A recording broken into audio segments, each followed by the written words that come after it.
ভারতের আগরতলায় বাংলাদেশের সহকারী হাইকমিশনে হামলার ঘটনায় ৭ ভারতীয় নাগরিককে আটক করেছে দেশটির পুলিশ।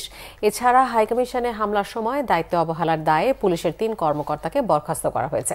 এদিকে বাংলাদেশি নাগরিকদের জন্য ত্রিপুরাতে হোটেল বুকিং এবং রেস্তোরাঁগুলোতে খাবার সরবরাহ বন্ধের ঘোষণা দিয়েছে হোটেল অ্যান্ড রেস্টুরেন্ট মালিক সংগঠন। বিস্তারিত শহীদ আরাফাতের ডেস্ক রিপোর্টে। এবার বাংলাদেশি নাগরিকদের জন্য হোটেল ও রেস্তোরাঁ সেবা বন্ধ করে দিল ভারতের ত্রিপুরা রাজ্য। চিন্ময় কৃষ্ণ দাসকে বাংলাদেশ অকারণে গ্রেপ্তার করেছে এমন অভিযোগ তুলে ত্রিপুরা হোটেল অ্যান্ড রেস্টুরেন্ট মালিক সংগঠন এ সিদ্ধান্ত নিয়েছে। তবে যারা পূর্ব থেকে হোটেলের পরিষেবা নিচ্ছে তাদের হোটেলে থাকতে কোনো বাধা নেই বলে জানিয়েছে সংগঠনটি। এমনকি বাংলাদেশিদের ঢুকতেও দেওয়া হবে না এই মর্মে প্রত্যেক রেস্তোরাঁর সামনে স্টিকার লাগানোর ঘোষণা দিয়েছে ত্রিপুরা হোটেল অ্যান্ড রেস্টুরেন্ট মালিক সংগঠন।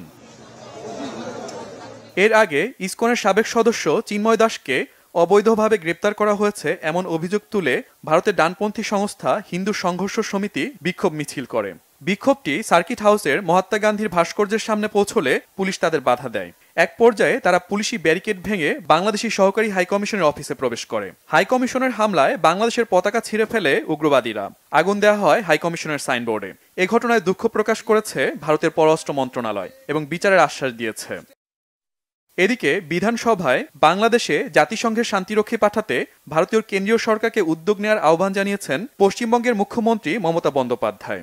সোমবার বিধানসভার শীতকালীন অধিবেশনে যোগ দিয়ে তৃণমূল নেত্রী মমতা বাংলাদেশের ধর্মীয় সংখ্যালঘুদের নিরাপত্তা নিশ্চিত করতে প্রধানমন্ত্রী নরেন্দ্র মোদীর ব্যক্তিগত হস্তক্ষেপ চান। পশ্চিমবঙ্গের মুখ্যমন্ত্রী জানান, যদি বাংলাদেশে থাকা তাদের কেউ আক্রান্ত হন তবে তাদের ফিরিয়ে নেবে ভারত সরকার।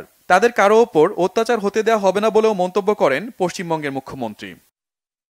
শহীদ Arafat, Bangla vision news desk.